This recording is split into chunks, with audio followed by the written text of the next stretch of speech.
Well, hello and welcome to the Dare to Differentiate live show. The purpose of the show is to help you rise up, raise your standards, and reach your next level. Whether you're tuning in live or watching the replay, I am so delighted and grateful that you're here. Let me know in the comment that you can hear me. I want to make sure the sound is okay. I have my brand new mic here, so I just want to make sure the sound quality is good. Is it okay? You guys can see me and hear me as well. Type in, let me know if it's loud and clear. It's okay. Well, I am so excited to be here today, guys. I'm Diana YK Chan. I'm a former recruiter turned career coach, speaker, and trainer at My Market Ability.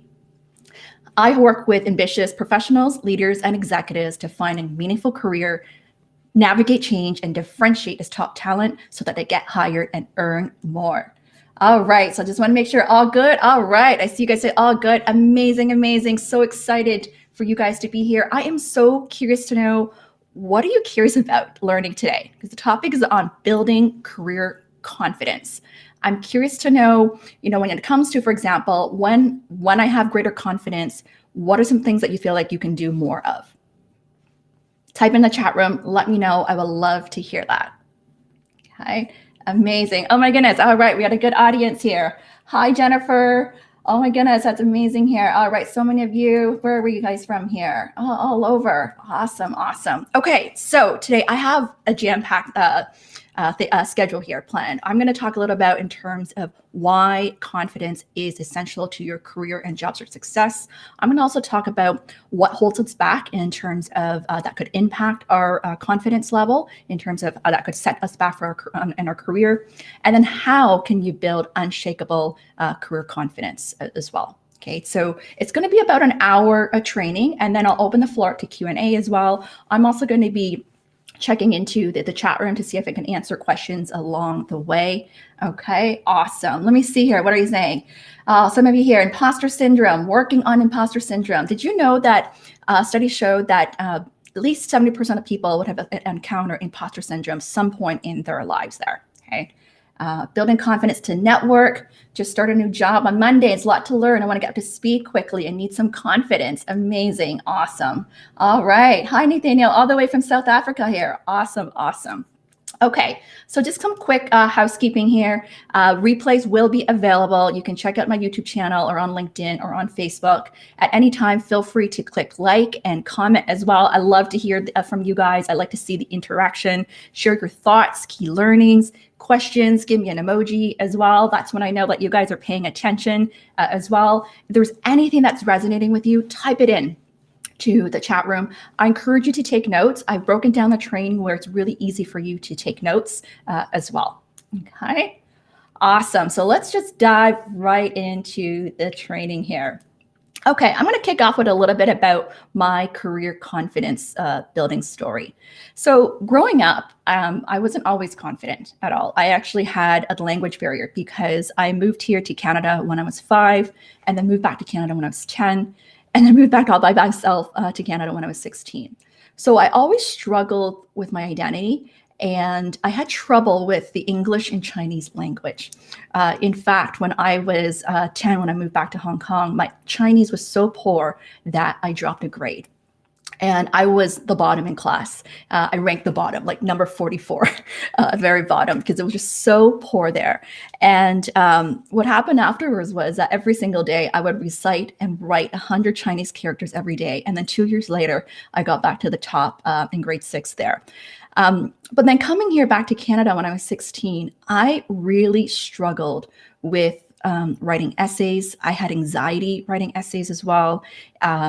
I had anxiety even speaking up because I felt like I did not fit in. So it really held back my confidence there. And then growing up in a traditional Chinese culture, I was raised to, that not to talk back, because it's really important to show respect for the elders, and that elders are always right. So it really, I guess, suppressed my own voice as well in terms of speaking up. And growing up, I also had a lot of criticisms as well in terms of, we can't do this because I'm a girl, or that it's too risky to do this, or when I started my business, this was too risky. All those things that have, that I have heard in my life. And so really where the transformational journey came is really the last 10 to 12 years, where I really went on the personal transformational journey to read a lot of self-help books, invest in a lot of personal development training. My big changing point was when I went to California, this training camp called Enlightened Warrior Training Camp. And it was one of the most physically intensive boot camp I've ever done in my life, like 5-day intensive out in the mountains, and to really, get clear on who I am, what I stand for, what I'm willing to die for as well. And I really came back as a new person, where my tribe really gave me that confidence, saying like, Diana, you can do this. You have what it takes. You can become a motivational speaker. You're not too young, or all those things that I told myself, in terms of all those negative self-talk there. So that's really when my personal transformational journey changed. And then the next stage was when I invested in life coaching training to become a life coach. That was through that 6 month of training, one of the coaches where I was being coached as well called me out where I was always all about pleasing my parents or seeking for approval and validation. And she really called me out on it. That really just woke me up. That, stop pleasing others, stop living the life of what others want you to live, and start living the life that you want. And from that point forward, it really changed my outlook in life, my attitude, how I approach things. And really the last 10 years, I've constantly been investing in my own personal growth and development. And because I wanted to become a speaker and I was shy and the language barrier, I really had to invest in my own growth as a communicator, as a speaker, investing in things like Toastmasters, taking public speaking classes, doing a lot of presentations as well. So some of you have been asking me like, how do I present like you right now or be more confident? I want to tell you, it didn't just all of a sudden happen. It really has been the journey in the last decade where I'm constantly striving to improve and become better there. Okay, so that's a little bit about my journey. And what's interesting is that a lot of people come to me for confidence building help through my one-on-one coaching. Even though I specialize in the work of branding, marketing, and selling yourself, fundamentally, you have to first believe in yourself and have that confidence in order to sell yourself effectively there. So I do a lot of this work with my clients one-on-one, but I haven't actually formally delivered a training on it. So I'm really excited to talk more about this with you guys today there. So I want to share with you some client wins recently that has got to do with confidence building. I want to share with you 3 quick wins to share with that perspective of how or why it's so important to have the self-confidence there. Okay, so client win number 1. This was like recent, literally just I heard about yesterday. One of my clients landed with a top global Fortune 500 company in a week with a 25% salary increase, $21,000 more. And what I'm so proud of is literally like this opportunity just came up last Friday. And she was talking to a friend who works at this company who happened to knew the hiring manager. The hiring manager was her mentor. So she referred my client in. And literally the last 3 days of interviews, she landed and got the offer. But what was amazing about this, and I think the reason why she was able to close so quickly, was prior to this, we did all this self-discovery work and getting really clear on who she is, what is she passionate about, what's her unique value proposition, what's her competitive edge. So that got really clear, where she really mapped out her messages for her LinkedIn profile, her resume, her elevator pitch. And when it came to the interview, I actually didn't even have that much time to prepare with her, given it was just like less than a week. But she already had all the key selling points mapped out. So when it came to all these common interview questions, she was able to tie everything all back together there. So that's something I was really proud of, because it's something really rare. But at the same time, I know that because we worked on the self-confidence piece, that gave her that courage to really sell herself even more. And what's amazing is that she's actually getting a title bump, and she's reporting someone very senior at the organization as well there. Client win number 2. This is another recent one from this week as well. Another client landed a supply chain role with minimal Canadian work experience. She had only like 2 years of work experience. English was as her 3rd language. She speaks Mandarin and French as well. But she had a 25% salary increase and like making $18,000 more.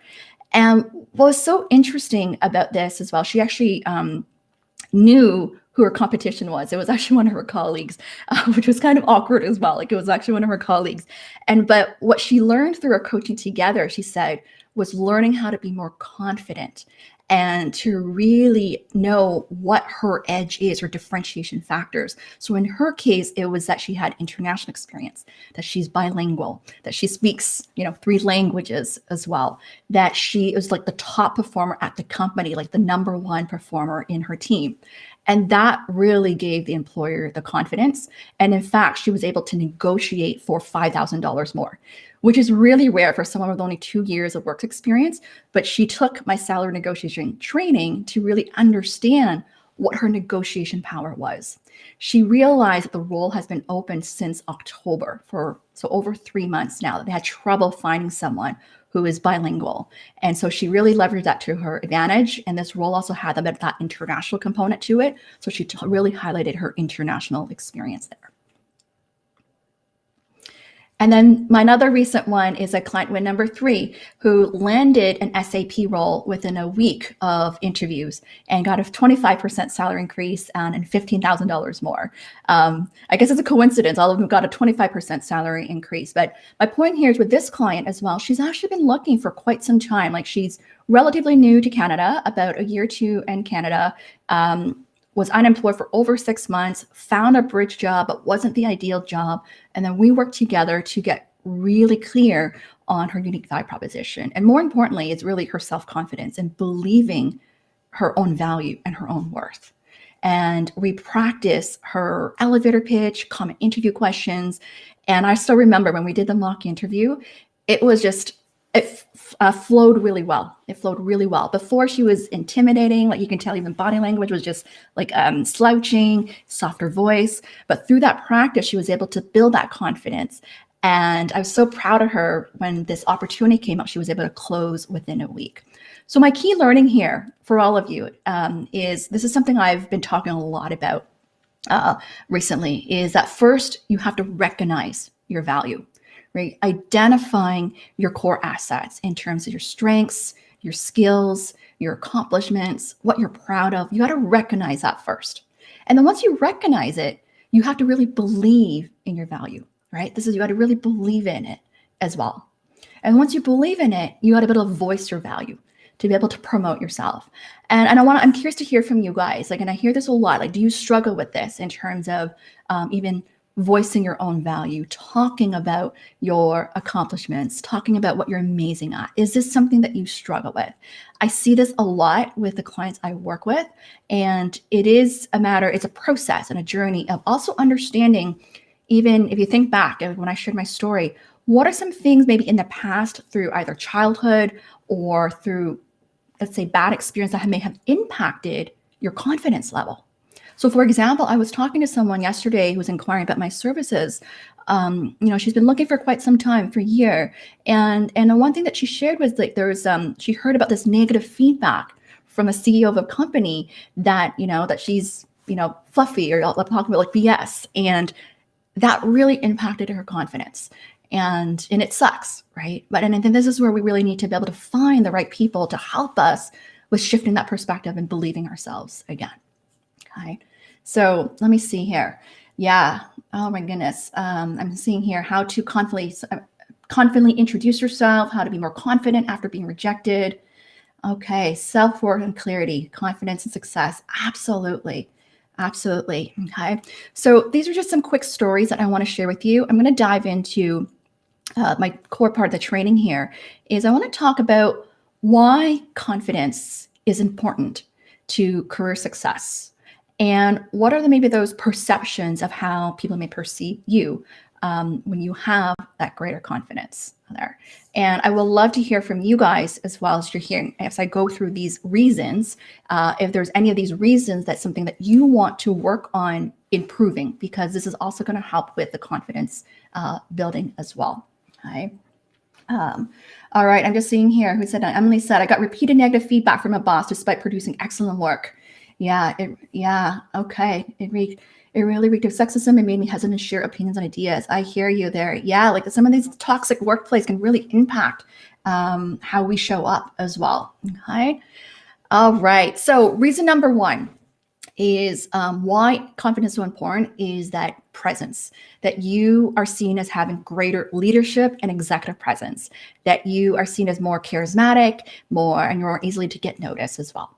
And so this is why confidence is important.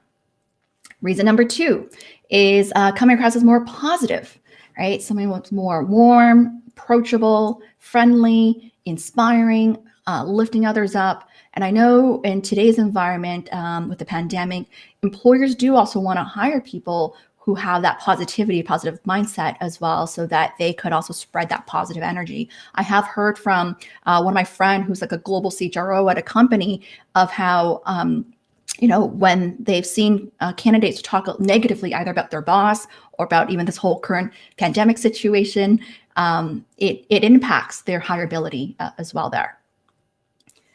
Reason number 3 is you come across as more passionate. And when you come across as more passionate, you're seen as like a go-getter, someone who takes initiative, someone who is more enthusiastic and excited about like what's next there. Reason number 4 is when you have more confidence, you come across as more persuasive, right? That you communicate in a way that you sound more assertive, more certain as well, more compelling, and more convincing. And this is why when I work with clients, before I even get into the job search piece stuff, I really help them to get clear on who they are, what they stand for, what's important to them. Because when you have clarity in the essence of you speak with more confidence as well. You come across as just more persuasive in your communications there. Reason number 5 is that you have more influence with people, right? That you're easier to gain alignment, more buy-in, more likely to make things happen as well, right? I have heard clients who like right now I have one who's like in a very demanding consulting job, and he has trouble speaking up or be able to really influence sometimes like senior stakeholders because of his lack of confidence of speaking up there.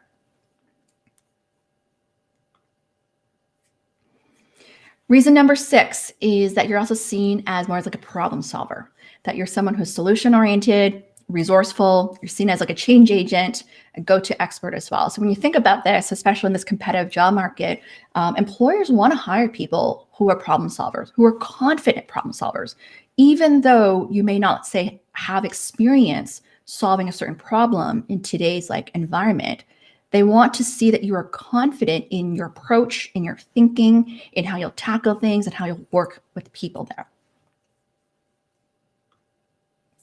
Reason number 7 is around performance, right? When you have greater confidence, you're more likely to perform better as well, right? That you'll get better achievements, better results. You're seen as a high performer.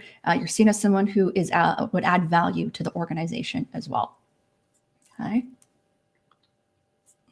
Reason number 8 is that you're more likely to get promotions as well, right? Because when you're more confident, it's easier for you to sell yourself more effectively. You're more likely to advance your career, and it also increases your earning potential. I have found just this past year, what's interesting, like since the pandemic here, a lot of my clients have been making 5 figures more, 6 figures more. I was predicting at first, like, people are going to have to take a pay cut and all that. But what's interesting is like, there are some of these, like, I guess, I would say unique roles, but I guess in demand roles that are in demand that they want to find great talent, and employers are willing to pay for that. But at the same time, I think you ought to be able to promote yourself if you're getting value in order to also negotiate that higher salary there, right? And this ties back to personal branding and how you are perceived. Reason number 9 is progression, right? That you'll get more of the promotions, you're also going to have progressed more quickly in your career as well, where you go on a fast track career path. You may take on more complex and leadership assignments as well. That's another benefit when you have greater confidence there. And then lastly is the potential, right? That you are seen as a high potential talent, where you'll receive more opportunities and more success. And so I know from my experience in recruiting, a lot of times employers want to hire people, not only can they have experience, but they want to know, are they a high performer and do they have high potential, especially around if you are looking to get that next level of either a manager role, director role, VP role. They want you to be able to already demonstrate that leadership and executive presence, okay, and your ability to influence those soft skills there. Okay, so I'm curious to know which P here resonated with you, or which P that you really want to work on in terms of your attention this year, in terms of building your confidence to help you with either getting a promotion or be able to influence people better. Tell me, I want to hear from you. What's something that intentionally you want to work on this year and improving? Okay, type in the P, the 10 Ps. Yes, Denise. Yeah, you'll find that your pattern here. I intentionally designed this training that makes it also easy for you to remember and take away there. Okay, so let me know which P you want to work on improving to help you with having greater opportunities and success there. Okay, so let's talk about the what, right? What causes low confidence, or what are some things that we do that could really set us back in our career and job search? So I'm going to talk about some of those causes that could impact our confidence level there. Okay. So let's see. What's the cause number one? And if you relate to any of this, let me know as well. Type it in there. Cause number one is a self-doubt. Okay. Number one reason I would say the self-doubt, where we question our own ideas or thoughts or opinions, that I can't do this, or you worry a lot, or we have these like, what if this happens? All those thoughts there, right? Can you guys relate to this, right? Like I had a client earlier who really want to get into this dream company in marketing. And we actually spent, I would say, almost 3 months. Yeah, 3 months of even analyzing of which path to go down with within marketing of that. And he did a lot of research there. And sometimes that analysis, too much analysis, can get into paralysis as well. And it's because there was this self-doubt that whether I can actually make that jump, or whether I have enough experience to make that jump there. Okay, but keep in mind, what you focus on expands. So the more doubt that you have, the more likely you're going to show up as that you're someone who is not confident in your own abilities there. Cause number two is having that scarcity mindset. So this is really having that lack mentality of feeling there's never enough, or you're reluctant to share and contribute, right? I don't know if you experience, I actually experienced this. I remember when I was in university, in business school, 50% of our grades were participation marks. And I was reluctant to speak up in class. Like I would write down my thoughts on paper of what I think I would want to say, but then I didn't really have the courage to speak up. And I think part of it also was worried what other people will think, or that my language is not my first language. So English is not my first language. So I did not speak up there. Another one, I hear this, I've heard this from another client recently, is cannot afford to make a mistake or lose. So, the situation was that, working with people who are more superior than you, and feel that they're so much smarter than you, and feel that, that you got to be very careful or have to tread carefully of what you say, and feel that they can't make a mistake in speaking out there. Can you guys relate to this? Can you guys relate to this there? And it feels like you're always constantly walking on like an eggshell as well, when you feel like you can't afford to make a mistake. And something that I've really learned over the years, because I used to also, when I did presentations, I would have all these notes of what exactly I want to say.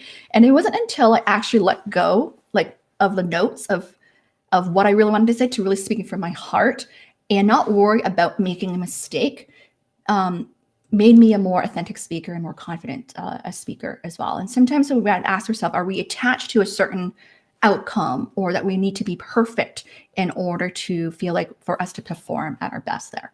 Okay. And so to me, it's all about also embracing mistakes, embracing failures as well there. Okay. All right. Let me see the notes coming in here. Okay. Yes. Afraid to make mistake, anxiety for, okay. Okay. I'm hearing this is one of the biggest issues there. Okay. Good. Let's talk about that. Let's all talk about this together, because this is what I want to talk about before I give you the tips. Like, I want to understand what's causing us impact our, self-confidence level. Number 3 is being scared, right? Scared to make decisions, feeling insecure because of being scared of making decisions that you take in action. You don't take action, you procrastinate, scare of failure or rejection, playing small. Okay, this is a pretty big one as well. I would say I see this a lot when I see clients who are looking to make a pivot into a different industry, a different role, or starting their own business. There's always going to be some of that fear of, will I make it? Will I be successful?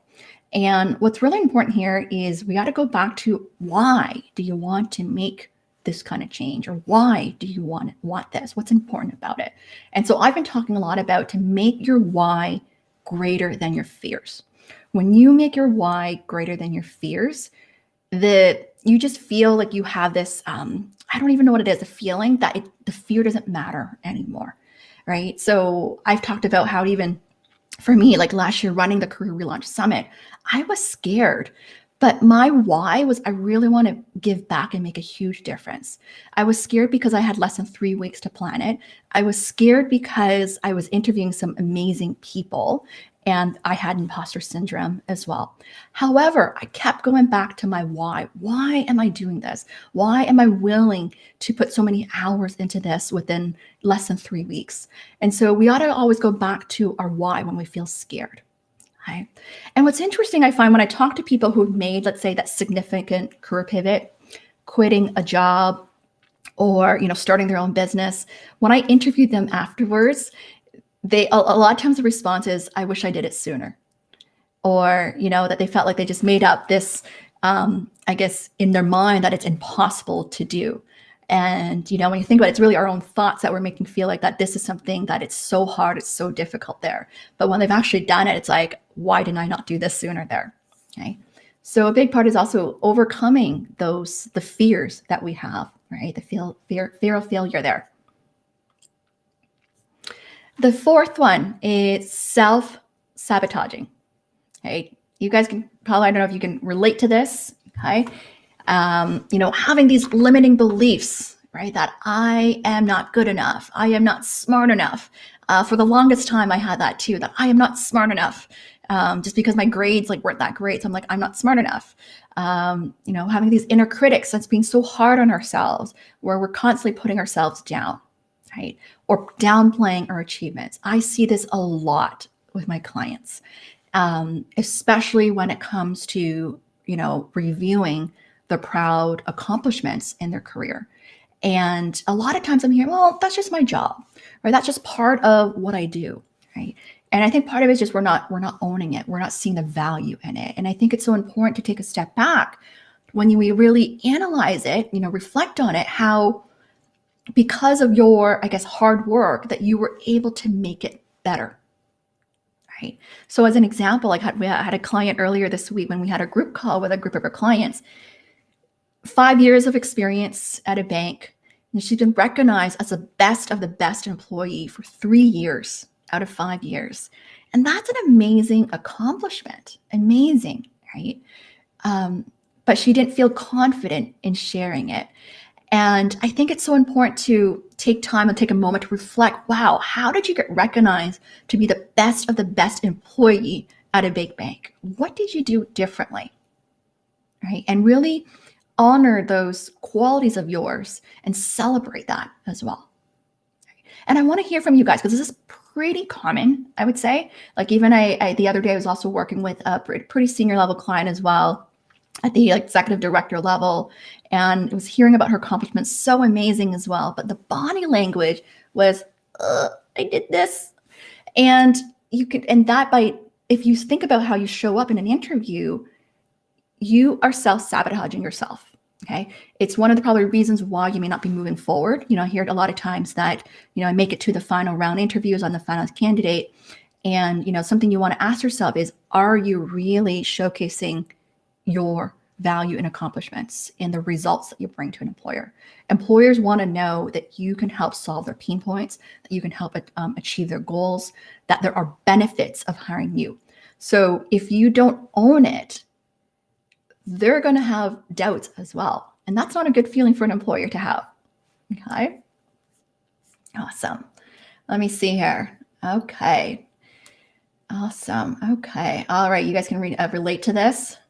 All right. Brian said, I'm notorious for downplaying compliments. Okay. This is a good one. You know what? I used to, this is an interesting one. And when people used to give me compliments, I'll be like, oh, no, that's not me, or no. And I don't know if it's because I was raised in a Chinese culture. Like, I don't know, my mom, like when they get compliments from others, was like, oh no, she's not that smart. Oh no, she's not that. Like, so I was used to that. And so I just start brushing it off. I'm like, oh no, that's not me. That's not me. And I learned something. I forgot who I learned it from, but essentially is in terms of receiving, right? When you get a compliment from someone, to receive, because otherwise you're not receiving this gift from someone that wants to give you that compliment there.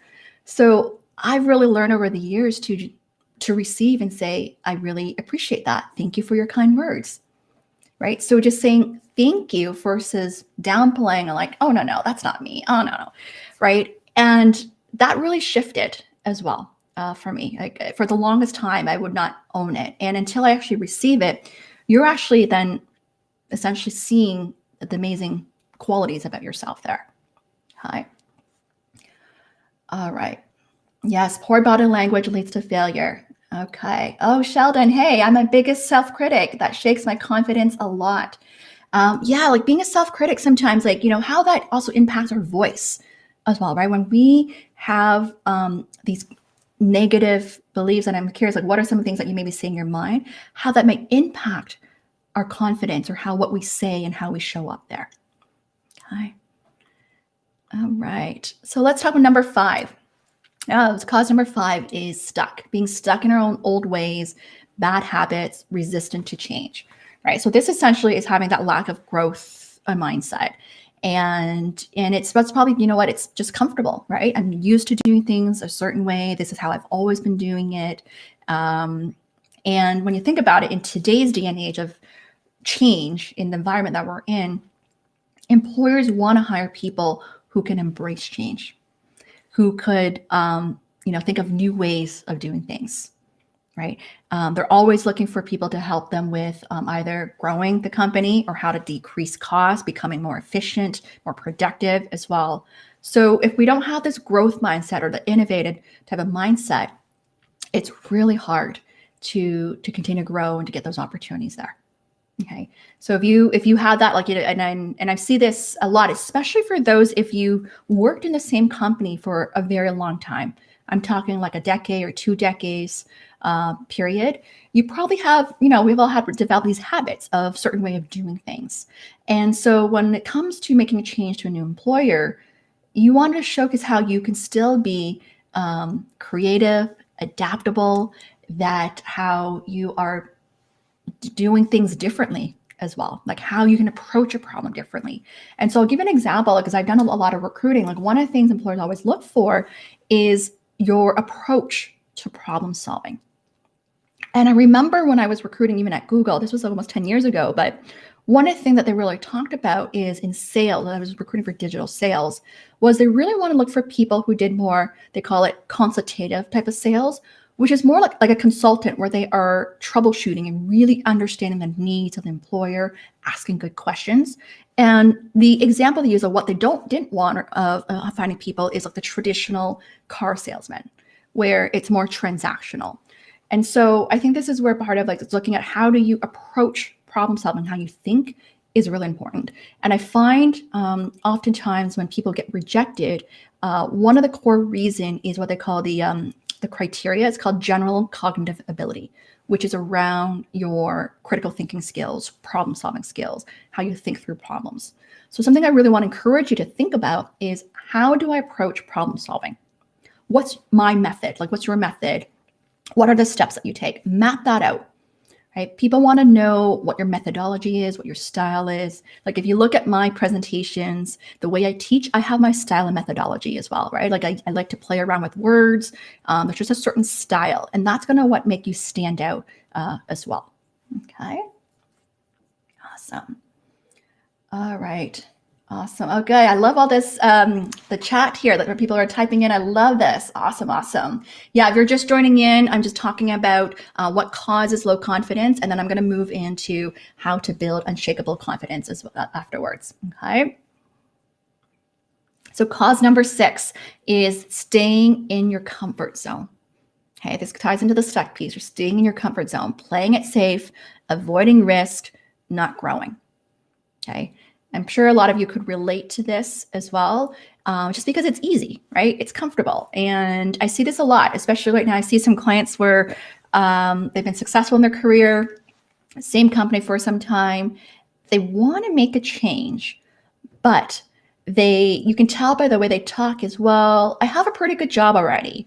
I'm making pretty good money already. And, but I'm just not happy, or I hate my boss. But I just want to check out what the market is like right now. I just want to put myself out there to see.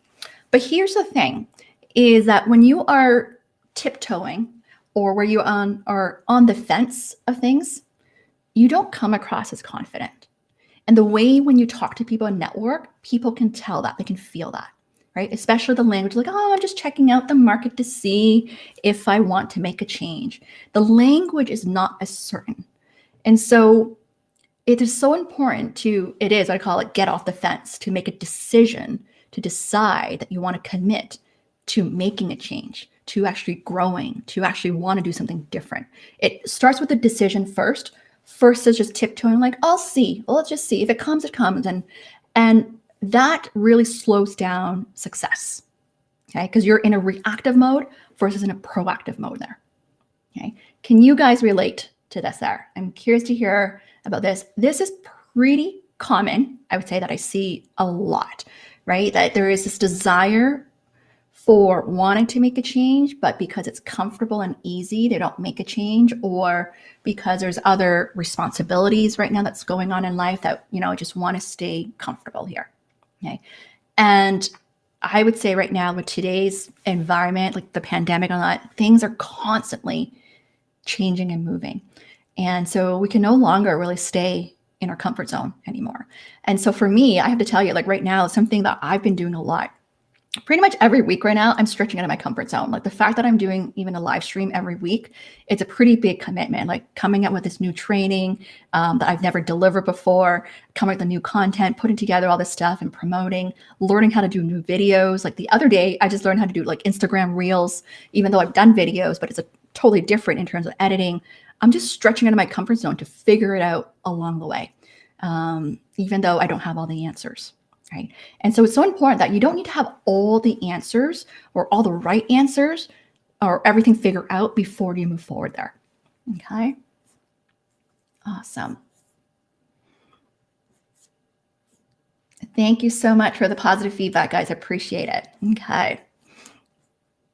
I'm receiving. So cause number 7 is social status.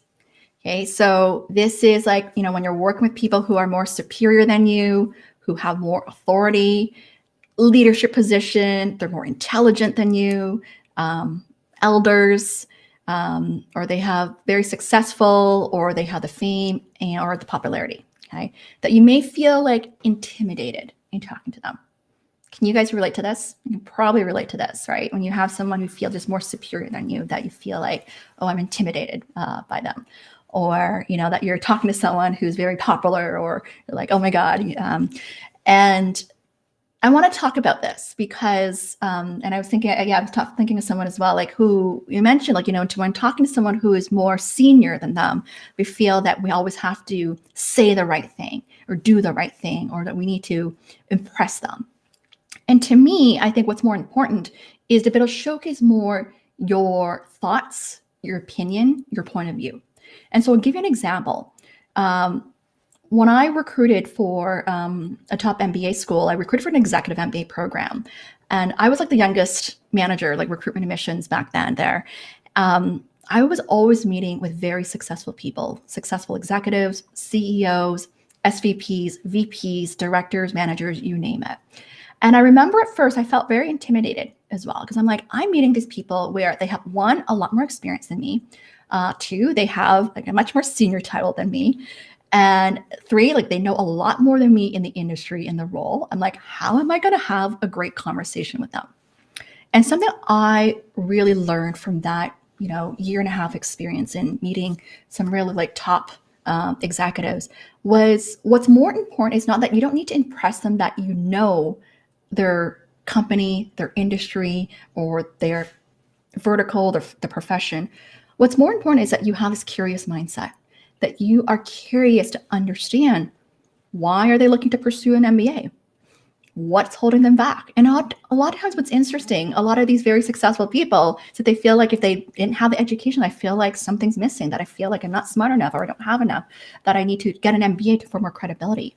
And so what I've learned is to tap into more my heart, to really be curious and authentic, ask good questions, and to really be able to relate to their struggles and challenges as well. And from there, reminding myself that I'm the subject matter expert in what I do, meaning I'm a subject matter expert in talking about this executive MBA program, about the school, what it has to offer, and sharing my own experience having gone through, a program like this there. And that's how you really build trust and rapport and credibility. They don't expect you to know everything that they know. They want to know what they don't know, right? You are the subject matter expert in your domain. That's why you are in this job. That's why you're in this role, right? You are helping them to make a better informed decision, right? So even in the workplace, right? If you have a smart, if you're reporting to, I don't know, a CEO or VP, they're not a subject matter expert in the job that you do. They don't know the details of things. It's your job to showcase that, and to inform them what they need to know. And that's what they're going to appreciate about it. Okay. You guys are relating to this? Yeah, very much. I see this very much. Yes. This one, I feel like it's a big one. Like I know, like when I grew up in Hong Kong as well, like I wouldn't speak up because, I was always told not to speak up or talk back, and that would be rude and all that.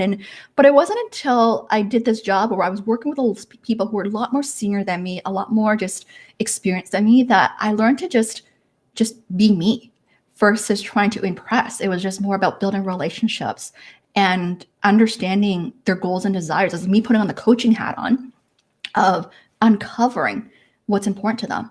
And even to this day, as a coach, I work with a lot of very successful people as well, where, oftentimes I don't know much about their industry. And, the number one question people always ask me is, do you have experience working with someone like me? And what it is that they just want to know, do you have experience working with someone like in that situation, right? But it doesn't mean you have to know their field specifically, right? And so the way I've seen has worked really well for me is I ask questions.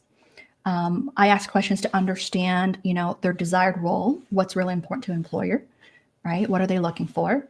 And then I ask questions on, okay, well, what do you have to offer as well? And then I help them connect the dots that way. So even though I may not have all the information at first, but through asking good questions, you can put the pieces together to guide the person through as well. Okay, so don't let, I guess one of my message here is, don't let people's social status or that they're superior than you intimidate you to not speak up or to hold your opinions back. Okay, if anything, I think it would be appreciated. And I think this is part of also what also employers look for is your voice in terms of, do you have an opinion? What's your point of view? Right. So when you think of even in interview questions, there is what I call the behavioral questions, right? Asking about your past. The other type of questions are more situational questions, or like, what would you do type of questions, or what's your opinion type of questions. And that's really to see how confident you are in terms of your view in this industry, or your understanding of what's happening in the industry, whether you actually have ideas as well. That is a clue in terms of how you would lead a conversation when you're working with others there. Okay. Awesome. Oh, good. Oh, I'm seeing a lot of this chat coming in. People are chatting. Yes, can relate to this. Awesome. Good, good. Okay, so cause number 8, the signs. As I'm trying to fit all my S's here with signs. So this is what I call more like the external, the people, the criticisms that you receive, the negative feedback, the discouragement that you've heard from people, or you had like terrible bosses, bad experiences, like all those things that you feel like this was a sign that you are not good enough, or you can't do this, or that you're not worthy, you don't deserve this.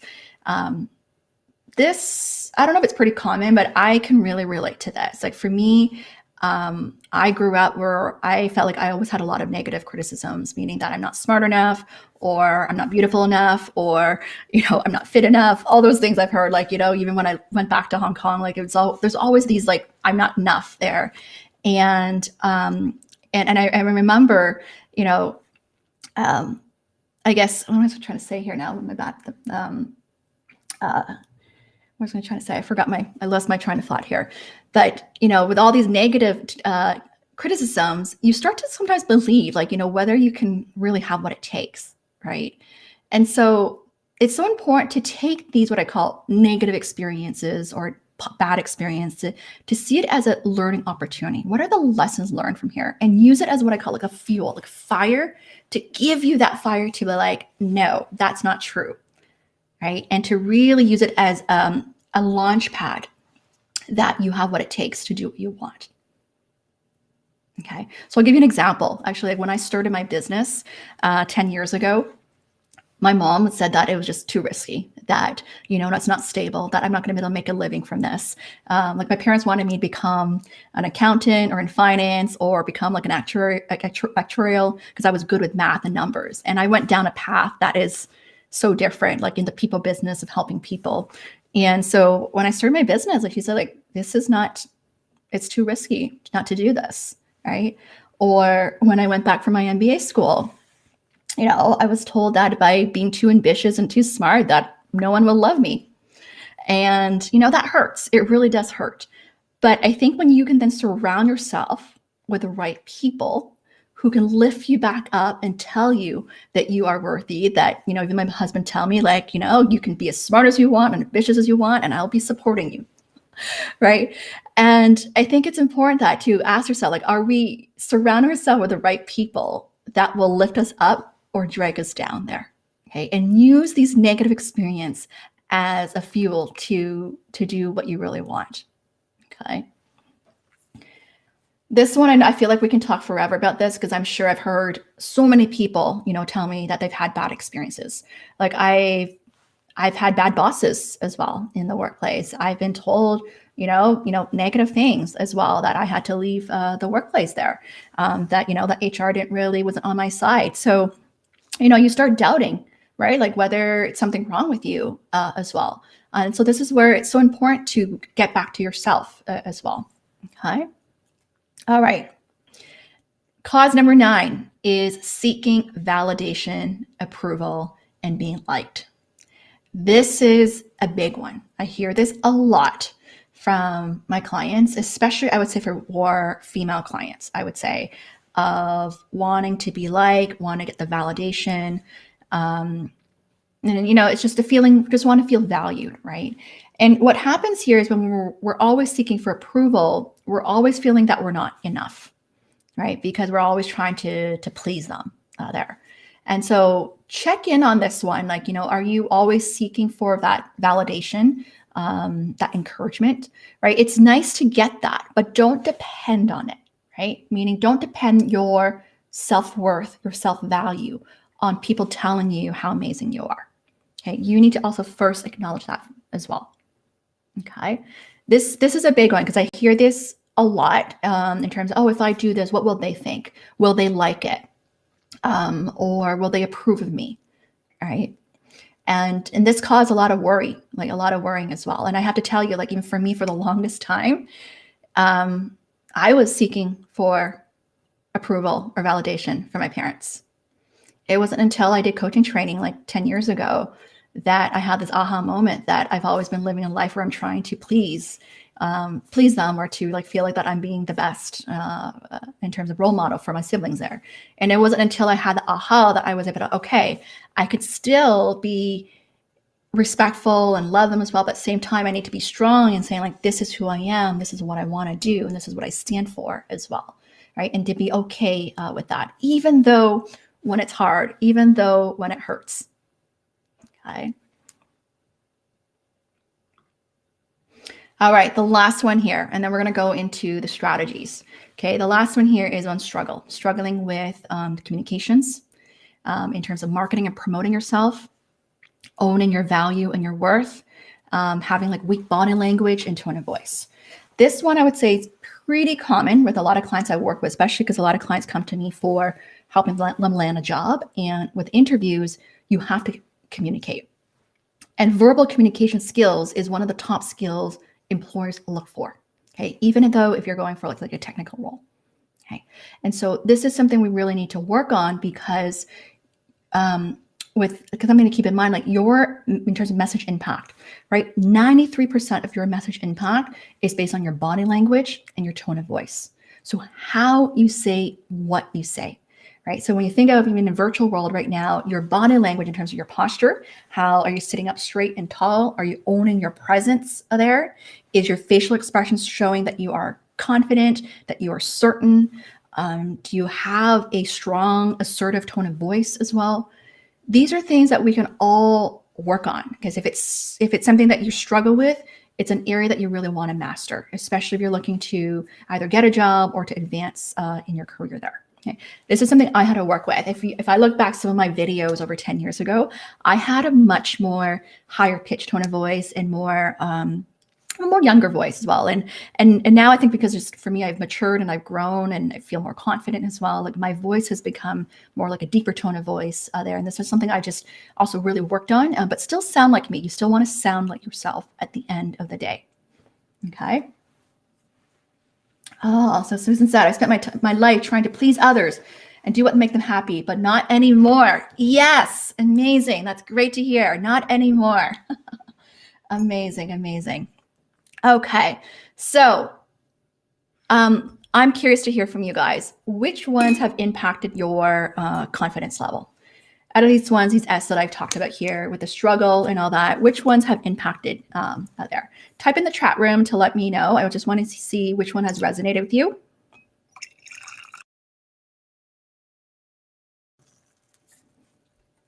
Just gonna take a water break here. Okay. So Anne asks, what tools are good for body language and tone of voice? I mean, there are definitely some books around body language that you can read, but it's a few simple techniques. Like when you think of body language, especially I'm thinking from the context of for career or in like interviews, is one like start practicing on recording yourself and see how your current body language is, right? So simple things like sitting up taller, right? Strong posture, even like owning your space. One thing is, is to not cross your feet as well. Because when you open up your feet and you plant your feet, they call planting your feet on the ground, you actually automatically sit up taller as well. You feel more powerful that way. Okay. And then from a tone of voice is instead of speaking from your throat here, you want to work on essentially practice breathing so that you can project your voice further and speak from your diaphragm. That's something I had to really work with as well. Like I had a really soft voice when I was in school, and I had to really learn to project my voice further by essentially breathing, speaking slower, pausing, and speaking it from my diaphragm so that I can speak louder as well. Okay. Yes, don't cross arms. Yes, sometimes if they're crossed, it also gives that the wrong impression as well. That maybe me closed up, cold. Yes, sitting up taller. Wear some makeup. Relax your palms. Yeah, that's a good one. If you have what I call like fidgety hands, like you can also hold like a pen or something, like something to hold on to, like an anchor, something like a stress ball or something to give you that calm feeling as well. Okay. Yeah, good. Yeah, what's impacted confidence? Losing a job. Yes. And this is what I do see this a lot, right? I do work with a lot of job seekers where they've been looking for quite some time. When you've been rejected for a while, it really does impact confidence. It really does. And this is why it's so important to go back to knowing yourself there. And I'll walk you through some strategies next on how to really build your confidence there. Let me see some other comments here. Shannon shared, my last job, my work wasn't recognized, always criticized, even though I crushed quotas and built great client relationships.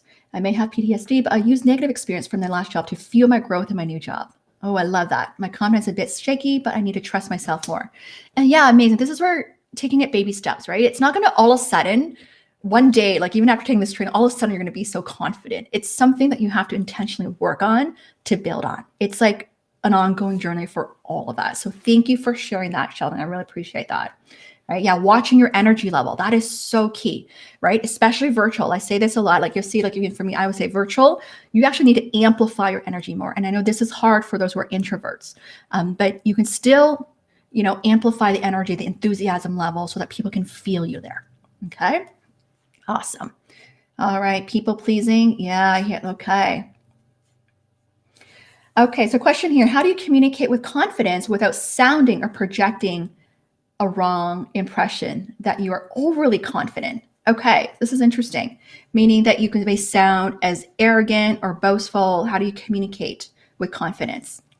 So this is a balance, I would say, also in terms of language, meaning what you tell. Is it focused on just you in terms of how awesome you are, or is it talking more about the story, the impact of what you've done? I like to always think of having that service mindset of thinking what impact I made, what are the benefits that person have gained or that organization have gained. So when you think a bit more how you've helped them, how you serve them, it actually becomes less arrogant. Now, some body language that could also come across as too arrogant is when it's, sometimes when it's just all about, I don't even want to say it, but it's more, I don't even know how to demonstrate it right now, but it's just kind of like, it's more about like me, where it's just like, you can tell that from a voice that just sounds more, it's like all about me, versus listening other. All right. Awesome. So let's move on. Just looking at the time here. So I'm going to move on and talk about some of the strategies here. All right. This is good. I love it. And I'll see on this engagement right now here. Okay. Actually, let me see if I can do this, but I don't know if this will impact. I was going to put the chat in. Can you guys still see the slides clearly if I put the chat in here so we can all put it in here to see that? Let's try this out. So I can see them in the chat in here coming in and my slides. If the words are too small, just let me know. I'll turn it back off there.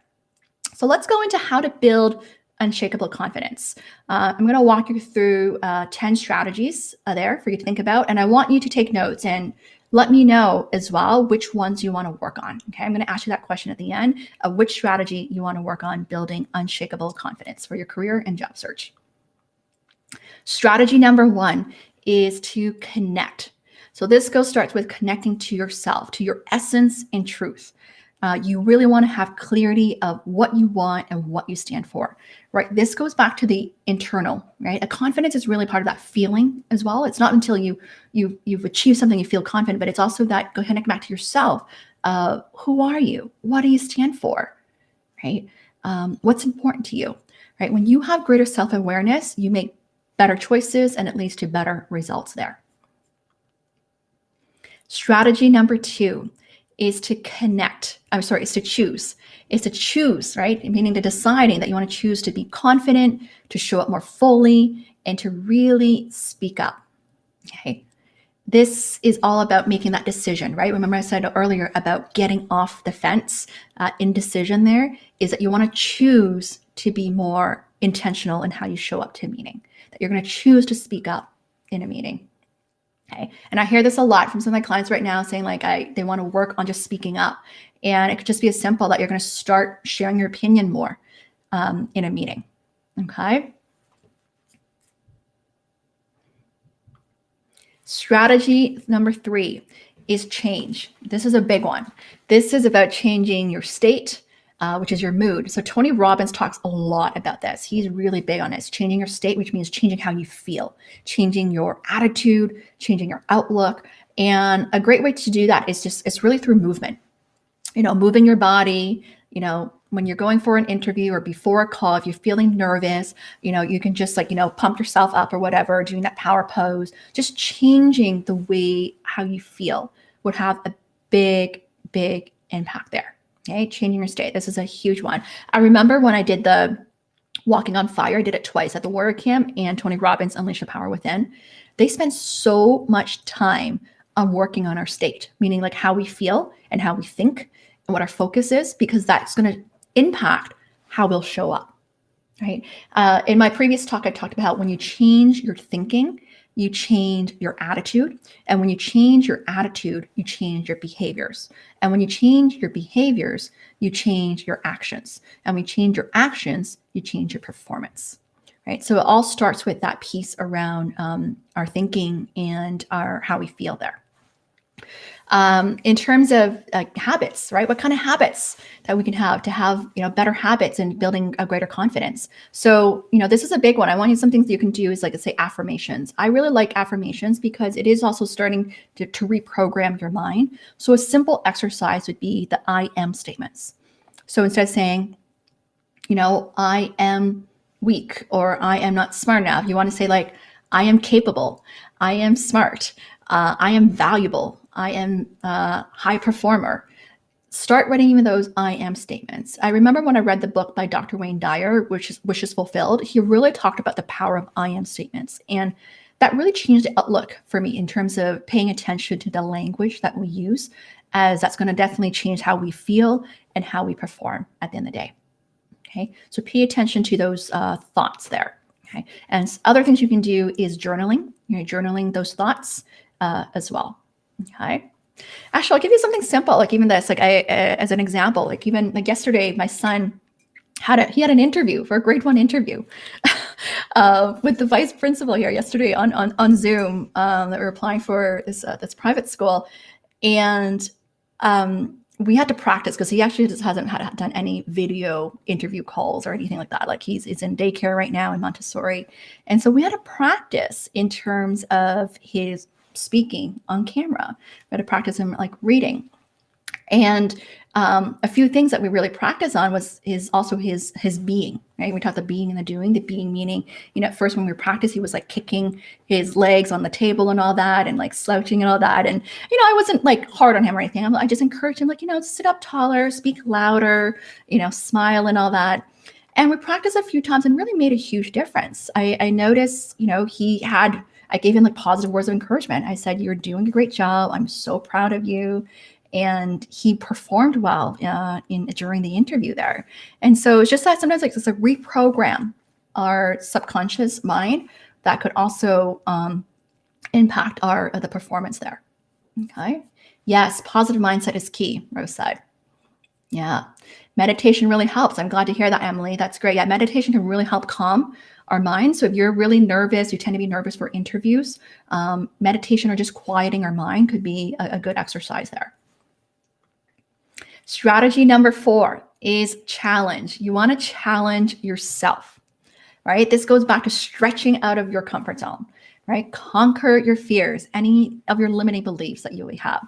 This one's a big one for me, right? Especially with going back to, if I think about this piece around communications, for those who are trying to sell themselves effectively, challenge yourself to start talking more about your stories, your successes, even though one is uncomfortable, right? Start recording yourself, even when it feels awkward, right? The only way that you're going to be able to get over it is that you start doing things that are uncomfortable.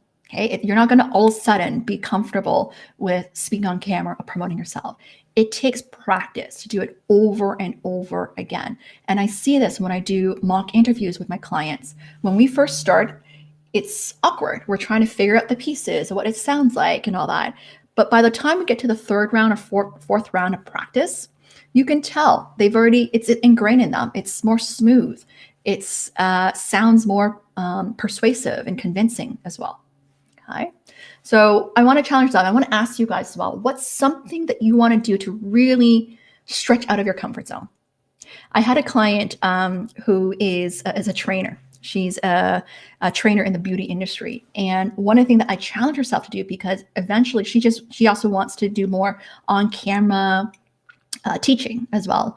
And so I challenged her to record her own videos, her own teachings, right? To just record herself on the phone or on Zoom, whatever that is. And that was a big deal for her. But once she did it once, it became so much easier for the subsequent ones. Okay. So we just need to take that first baby step there. The book that Anne's asking, what's the book that I referenced with I Am? It's Wishes Fulfilled by Dr. Wayne Dyer there. Okay. Strategy number 6 is to celebrate.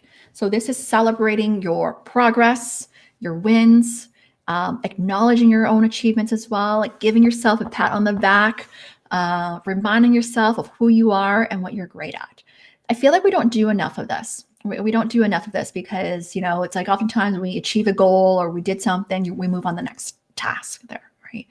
And I think it's important to also, take time to just celebrate this. When I say celebrate, it doesn't have to be like celebrating like a big party. Like it could just literally just be acknowledging yourself that I'm proud of this, or journaling it in as well. I'll give you an example. last week, when I wrote to my mailing list of a summary of the past months in terms of like what I've done, I'm starting this year a success journal. And it was an idea from Joshua Miller that taught me this. And I actually documented my successes from January. And when I actually typed it out and shared it with my list, I was like, oh my goodness, I actually did quite a bit. I did 5 live streams. I wrote like 30 plus posts throughout the month. I was interviewed and featured in different articles as well. And when I actually wrote it down, I was like, oh, wow, I actually did quite a bit. That explains why I feel like I've been on the go quite a bit. And I've been like really busy with clients as well. And so I think just taking that moment to reflect will help you then think about, okay, what can I do better as well? But also honoring like, hey, this is what I'm proud of, and reminding yourself that you're on the right track, that you're on the right path there. Okay. Did I discuss 5? Oh, thank you for paying attention. You guys are so good here. Good job for paying attention. I skipped number 5. Okay, back to number 5 here. So strategy number 5 is to create opportunities, possibilities, and fun moments. So this is the piece where you want to take initiative, right? Think of things that you want to do more of, right? This is similar to the conquering your challenges and fears, but to me, this is like things that will really excite you, right? It's not some things that will scare you. These are things that will excite you, that you will want to do, that you want to try out, because this is going to build confidence. Okay. So I'll give you an example, like a fun one. A fun one was at least 10 years ago when I finished my MBA school. I went to Australia and I did bungee jumping, skydiving, whitewater rafting, all those things that I've never done in my life. And it was so scary to think about that, to do that.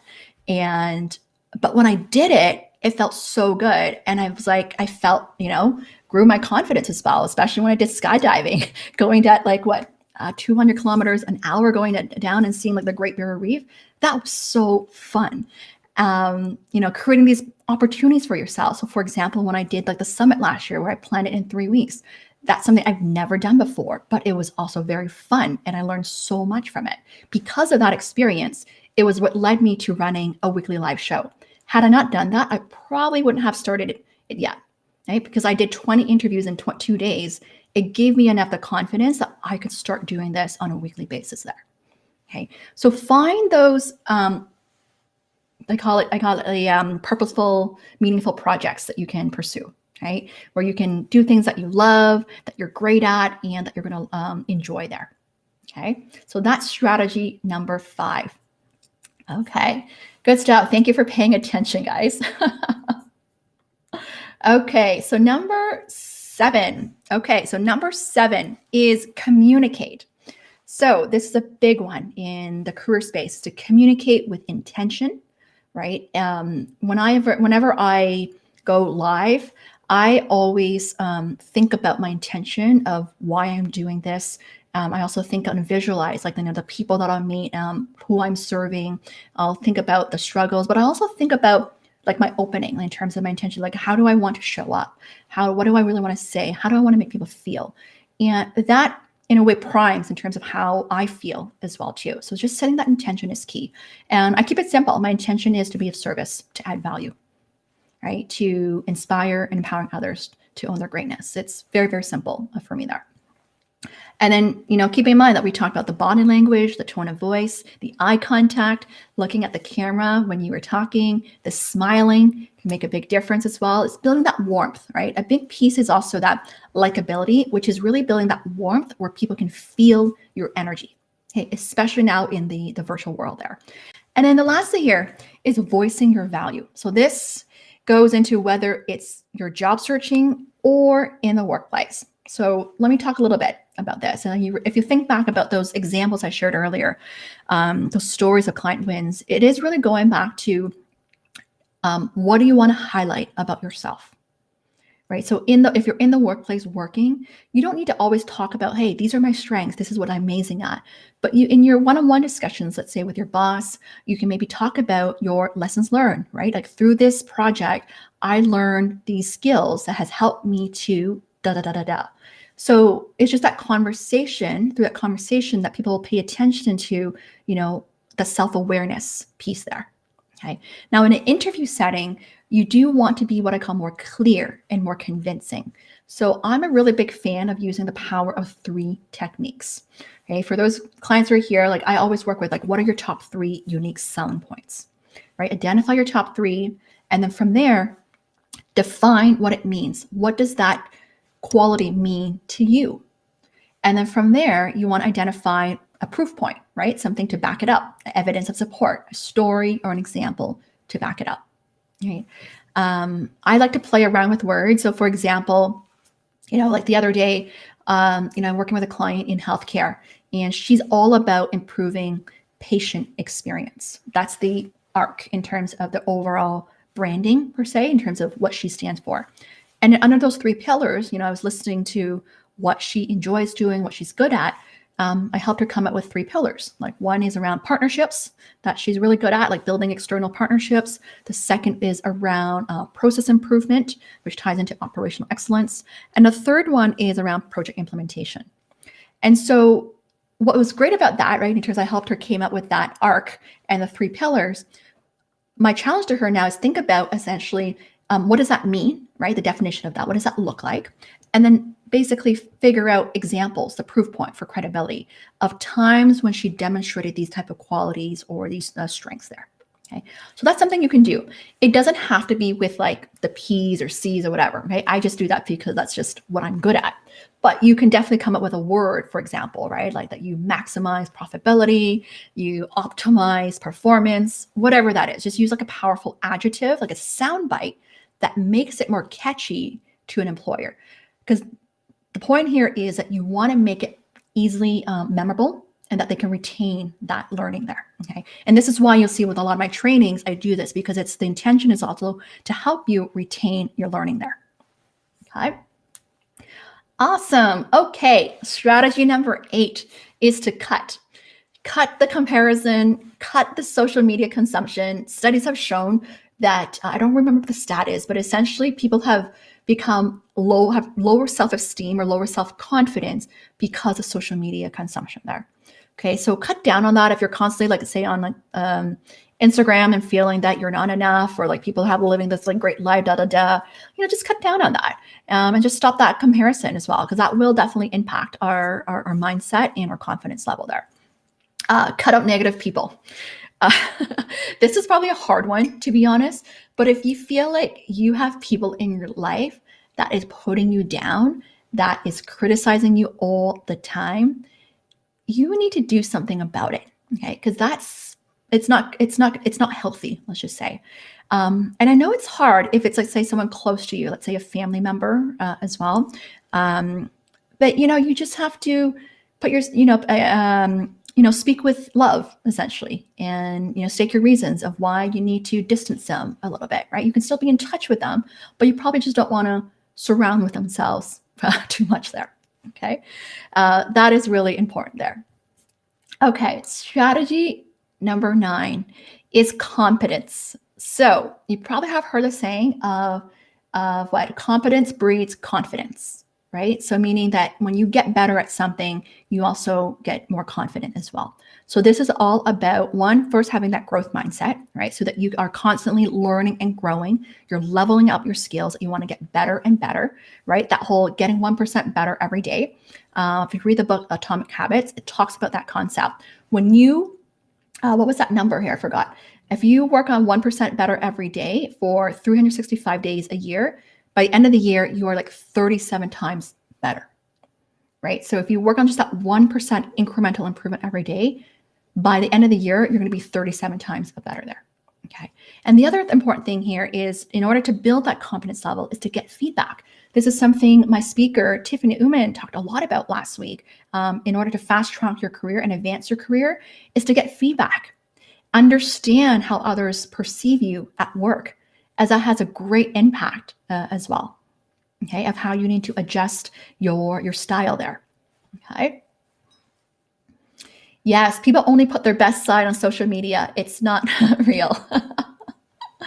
And this is why I've been something I've been more intentional this year is also sharing more stories, like sharing struggle stories as well. It's not just about sharing success stories or client wins. I think it's important to also share that vulnerable side as well, the struggles, because people can relate, right? That we're all human as well, that we all have our own challenges and flaws there. Okay. Awesome. Oh, I love what Jennifer said here. You can also set boundaries instead of cutting them off. Yes, instead of cutting people off, you can set boundaries as well. Absolutely, right?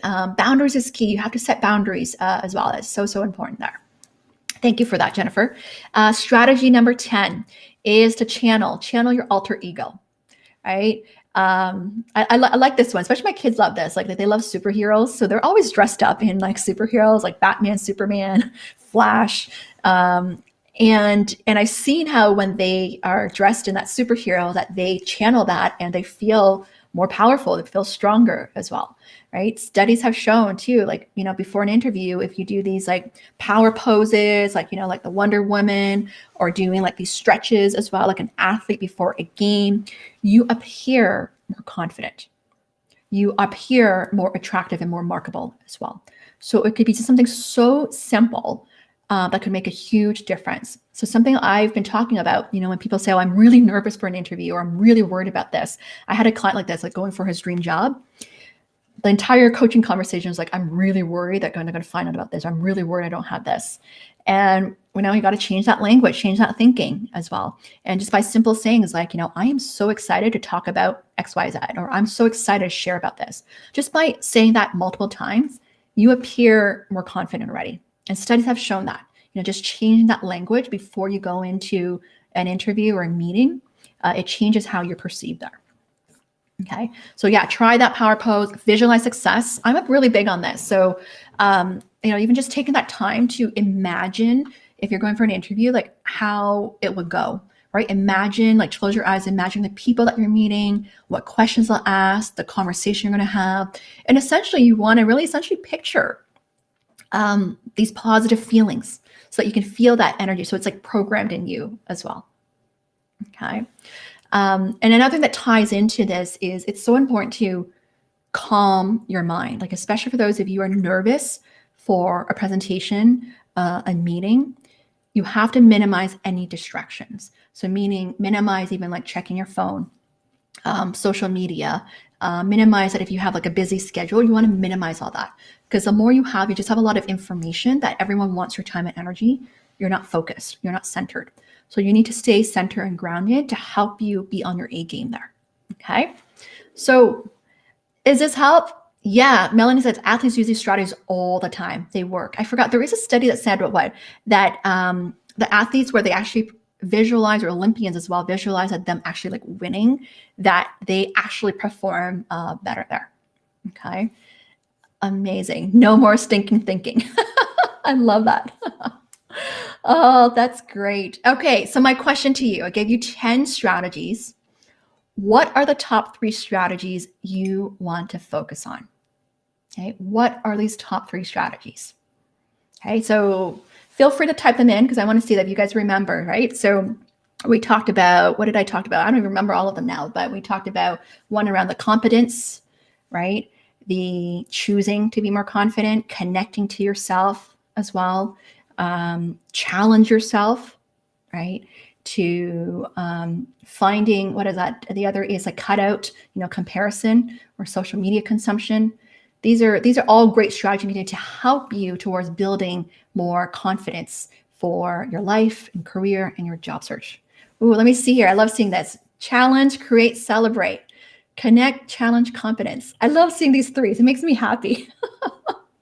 Celebrate, I love it. So you guys have your own top 3 here. I love that, right?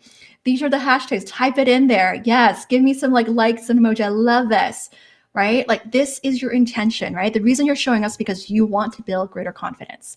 And, we can't do all of them, but try what are your top 3 in the next, month? Let's just try doing this and track your progress, track how you feel, track your output in terms of things that you're doing. Are you having greater productivity? Do people listen to you more in meetings as well? Track all that, okay? And you're going to be able to see, okay, what can I do to tweak better as you move forward as well. Right? So good. I love this. Challenge, communicate, celebrate. Oh, amazing, amazing. So this is good. Let me know if you have questions. I'm going to take some questions as well. Awesome. Hey, Eva, just caught the stream. Amazing. Yeah, we just finished the training here. We talked about why confidence is important to your success, what holds us back, and how to build unshakable confidence. So feel free to catch the replay there.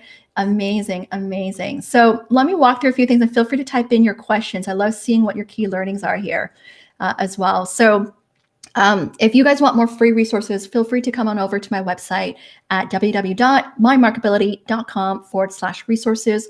I have some free training on career clarity, networking, and interview prep. So feel free to sign up for those training there. And if you want to get some coaching with me, there are a few ways you can work with me. One is through group coaching and one-on-one coaching, so like a hybrid model there, where I work with a lot of mid-level professionals. And then there's like the executive one-on-one coaching, where I work with more senior level professionals, the director level and up.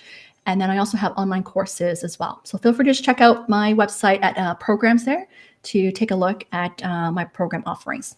I also do a lot of interview coaching. So for those who are going through interviews and not closing, feel free to reach out to me to book up some time there. Okay. Amazing.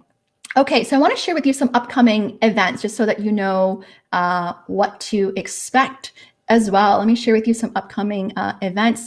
Is next week, February 12th. It's actually Chinese New Year. I'm going to be having Samin Wong to talk about defining your competitive edge. So we're going to go more in detail in identifying your unique value proposition there. So if you want to learn on how to identify like your top 3 selling points or unique value proposition, join that discussion there. And then the week after, I have Tony Bubb, who's a video coach, to talk about communicating on camera with confidence and impact. So we're going to dive in a little bit more in terms of tricks on how to really create great videos and be great on camera there. And then February 26th is with Andrea Schwartz, head of sales at TELUS Health. We're going to talk about awakening your career potential. So this month's theme of my live streams is all around self-confidence, self-value, self-worth.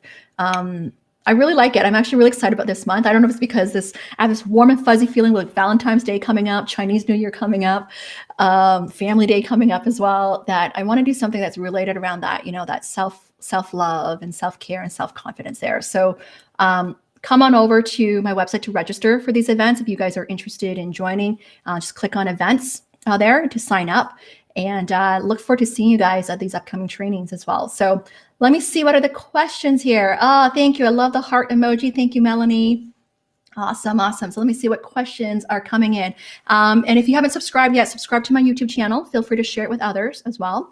You can also follow me on LinkedIn. I post almost daily tips right now, or at least 5 days a week during the weekday, on anything related to career, job search, high performance, and success and positivity.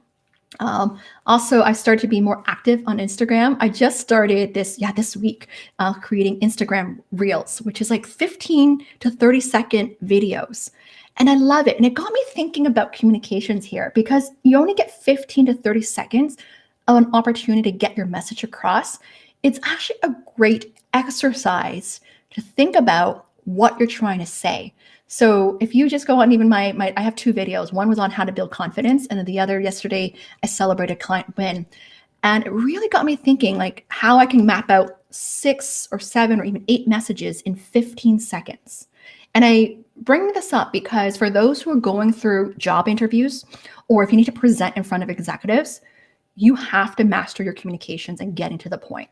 So I mean, you don't have to do Instagram Reels, but if you just even go try it out, it will get you to really think about, what's my subject? What are my key messages, right? And what's the vibe or energy that I want to bring out of how people feel?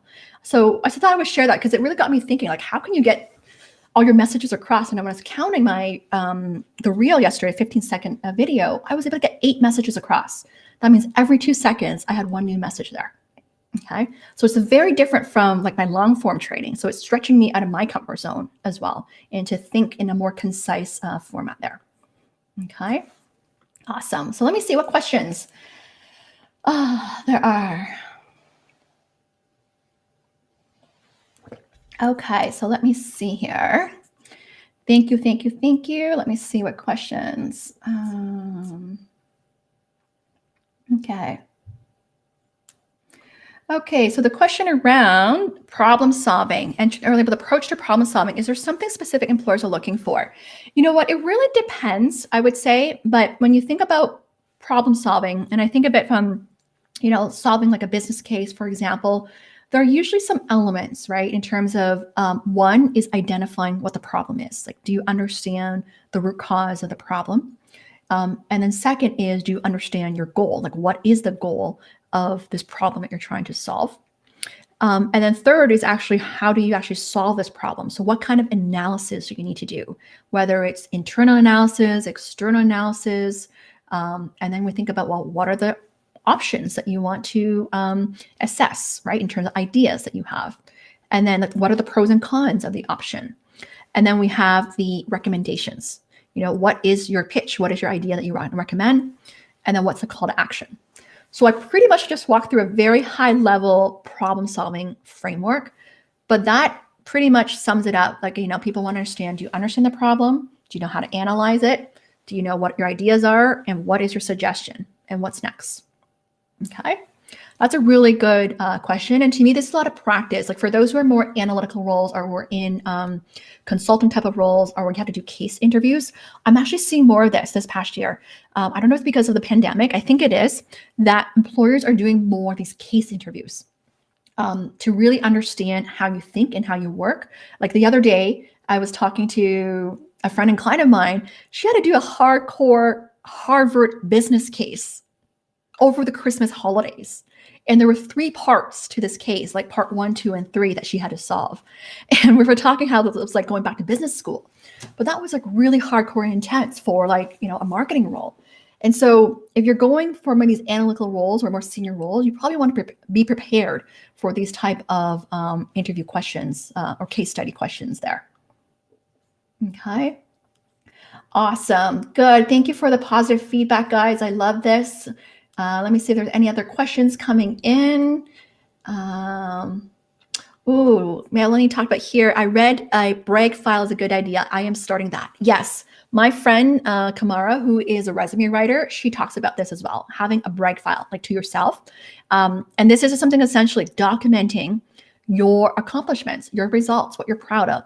It could be work related or personal related, but if you need to, let's say, update your resume, your LinkedIn profile, go into this brag file that you can go back to, like it's your master file there. Like sometimes I like to also save some positive like emails or testimonials from people as well. And I just put it in like an album, like in my photo album as well on my phone, just so that I can look through it sometimes. Like when days that I feel like, a little sluggish there, I'll just look at it to lift my spirits up. So that's a good one. Thank you for sharing that, Melanie. Yes, the path to grow is outside of our comfort zone. Yes.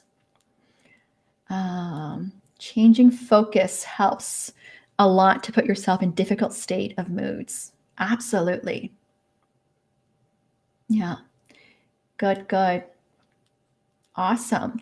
This is good. So I'm all about action here. I want to hear from you guys. What's one thing you're going to start doing as a result of this session today? What's something you're going to start doing? I know you gave me the C's. I want to help you now think about what's something specific that you're going to start doing. Okay. I want you to share that with me, whether it's you're going to start speaking up more in meetings or, recording yourself on videos. Give me something tangible here. I want to hear from you. What's one thing specific that you want to do to help you building greater confidence? Tell me, type in the chat room here. I would love to see that. This is your commitment. This is just your declaration, okay? No one's going to come police you on it or anything like that, but I just want you to set that intention so that you can walk away with something tangible that you can do as well.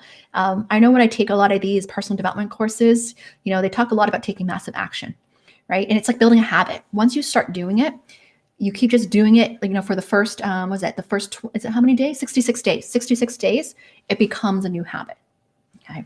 Yeah. Stacy said, act. Ooh, make a brag file. Love it. Good. We're going to start doing. Good. Start a brag file. Oh, I love that. Keep energy level up in video interviews. Okay. Listen to pepper music, dance it out, and use power pose. Amazing. Feel good music. I love that too. I love having good music. Select my 3 qualities and choosing the evidence of support. Oh, that's a good one. That is something very tangible. Try not to care what others think and speak up. Yeah. Stop caring what others think. And then, you know, when you hear about what others think, you can say, is that really true? Or do I really need to, you know, care about it? If not, just move on, right? Yeah. Stop comparing myself to those senior than me in my field and compare myself to my peers. Good, good. And you know what? I'm going to say that as, you know, you don't even have to compare yourself to peers. I think you can use it for more as to evaluate yourself, but don't always use it meaning that where you feel like you're lack something. Use it as more a opportunity versus making you feel bad out there. Okay, good. Oh, Angela said, challenge myself and get out of my comfort zone. Practice videos, meditate more, positive affirmations every day. Amazing. Oh my God, I love seeing these tangible things. Brag file, record a short video. Do it, guys. You know what? I have to tell you how I started with videos. I mean, I did start it back in 2011, but really I didn't get more into it until 2018, where I took the 10-day 10 tips video challenge on LinkedIn. So essentially just like creating 10 videos on LinkedIn. And I did it on networking. I had like 10 networking tips. They were only like 2 to 3 minutes long. If you look back on my blog, on my LinkedIn articles, you'll find that. But that's how I started. I started with just a 2-minute video using my camera, my phone, with a tripod stick. And I used to record in my car as well, because I had my son who would take car ride naps and I would record these short videos. Okay. And that's how I got started with it there, to build my confidence. Write my why I want that role. Oh, that's a big one. I'll tell you that. Why I want that role? 3 reasons why. Think of 3 reasons, okay? When it comes to motivational questions, 3 reasons why I want this role, 3 reasons why you should hire me. 3 of my top strengths are, come up with 3 reasons, because when you have only 1 reason, it's a bit weak. 2 is mediocre. 3 is more persuasive and convincing, okay? Come up with 3 reasons and then build a case on it, okay? Recording yourself. Awesome. Oh my God, I love this. You guys did such a great job. Thank you for staying with me and being here. I love this. Click like, feel free to follow me on LinkedIn and subscribe to my YouTube. And I really look forward to seeing you guys in my upcoming live sessions. Feel free to help me spread the word as well. I'm all about right now spreading positivity, raising that vibrational energy up as well. I'm also helping others feel more connected in this virtual world where they may feel disconnected as well. This is why I'm doing these live streams, because so that you can also network with others. I hope today you're able to find some people that you can also connect with and support each other as well. Okay, so good.